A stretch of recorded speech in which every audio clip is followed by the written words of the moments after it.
We're going to look at the respiratory system. We're going to look at the functions of the respiratory system, its components, how the system works, and some things you can do to maintain a healthy respiratory system. So, let's roll.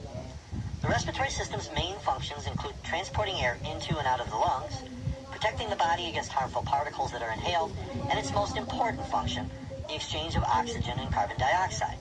So it's basically about breathing. Now let's take a look at a diagram, and we'll go through the respiratory system's main components. Starting here with the nose and nasal cavity, the mouth or oral cavity. The pharynx is here, and it is what we consider the throat. The pharynx is considered part of the digestive system as well as the respiratory system, and it connects the respiratory openings to the larynx and esophagus. The esophagus is not part of the respiratory system, and I'll get to why I put it in the diagram in a minute.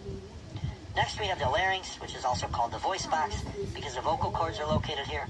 The trachea, also called the windpipe, is here, and it connects to the bronchi, which merge into smaller tubes called bronchioles. And the bronchioles connect to tiny air sacs called alveoli. And then down here is the diaphragm.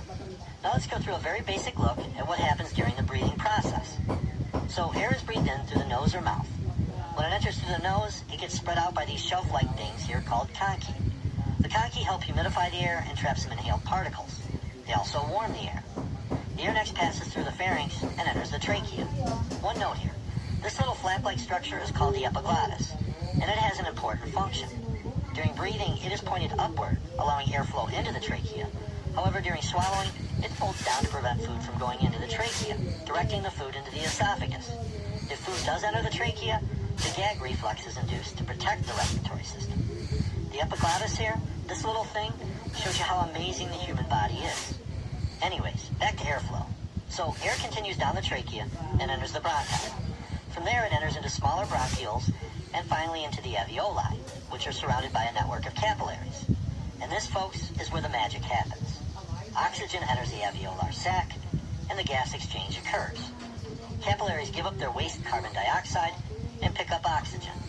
Carbon dioxide is then exhaled through the air passage the oxygen was inhaled through, and the oxygen picked up by the blood returns to the heart.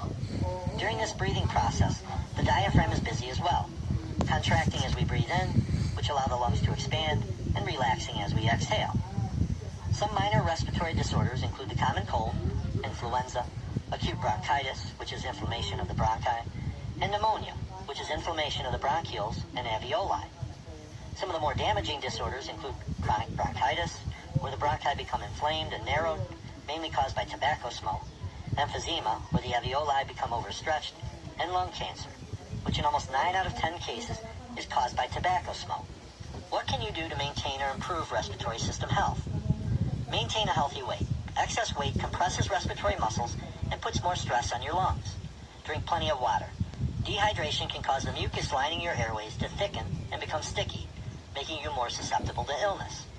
Consume foods rich in vitamins, minerals, and antioxidants, such as fruits, veggies, and nuts, which can help reduce inflammation and fight oxidative damage. Limit exposure to common allergens, such as dust mites, pollen, and animal dander. Maintain good hygiene. Many respiratory viruses are transmitted because of bad hygiene and poor hand washing. Don't overconsume alcohol. It dehydrates the body and weakens the immune system. Get more active. Regular aerobic activity can help your respiratory system. Add indoor plants. Plants have been shown to help improve air quality. Bottom line time. As you can see, the respiratory system has a major impact on overall health. As you may already know, breathing is kind of important. So, eat a healthy diet, maintain an active lifestyle, and keep up good hygiene. Remember, folks, be happy and be healthy. Alright, if you have any questions or comments, you can leave them below. If you liked the video, hit the thumbs up. If you didn't like the video, hit the thumbs down. It's all good, man. Till next time.